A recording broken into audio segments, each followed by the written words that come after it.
All right, we're good. Good afternoon, everyone. My name is Alec Slatky. I'm here representing AAA Northeast, which serves a membership of over 1.6 million New York State drivers in the metropolitan area. And I want to thank everyone for being here and for inviting me here. And I know this is a political issue, and I just want to emphasize, we're a nonpartisan organization. We're a membership organization. We don't endorse anyone. We don't give any money to anyone. I'm here just as a policy expert and trying to take the broad view of red light cameras in the county and in the region as a whole. And red light running is a major problem here in Suffolk, in New York, the nation. In 2012, over 133,000 injuries resulted from red light running across the country. And research shows that red light cameras can help. And so for that reason, we support red light camera programs that are operated fairly, transparently, and effectively. And our members do as well. Over 60% of our members support ticketing someone via camera who runs a red light. But we do have concerns about Suffolk's operation of the program. 72% of the county's approximately 300,000 red light camera tickets are issued for making a right turn on red without coming to a complete stop. And certainly someone who speeds through a turn without even tapping on the brakes should be penalized. But if the video has to be slowed down to demonstrate a violation, a police officer is not going to pull someone over for that. And someone issuing a notice of liability should show the same discretion. As the following table showed, something I should have handed to you.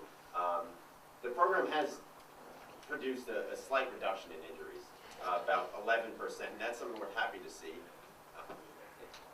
I'll give it that one. It's about 11% reduction in injuries, which we're happy to see, but it's far less pronounced than in Nassau or New York City, which had over 30% reduction in injuries.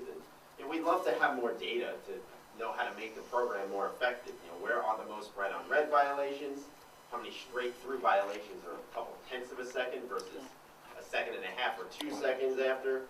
Where have crashes been reduced dramatically? Are they staying the same? And are there any engineering characteristics that determine that pattern? But unfortunately, we can't answer these questions because the TPBA has been extremely opaque.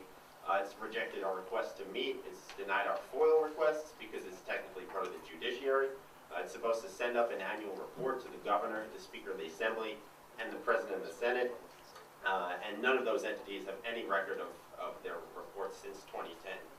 The program should be improved, not eliminated. But before the public can make suggestions, or before we can make suggestions to enhance fairness and effectiveness, we have to make it more transparent. I mean, there is a revenue concern, absolutely, and we don't want to turn traffic engineers into tax collectors. And to say that it's not at all about revenue is certainly disingenuous, because it actually came in via the governor's budget in 2009-2010, and the heading of the section was, to provide additional targeted revenue flexibility for municipalities outside New York City. So we know at least there's certainly partially a revenue motivation, but the key is transparency. We don't want to get rid of the program. We want to see the reports, put them up on the website, see the crash data, and then we can have a real effective and thorough conversation about what can be done to make the program better. Thank you. Thank you. Are there any questions?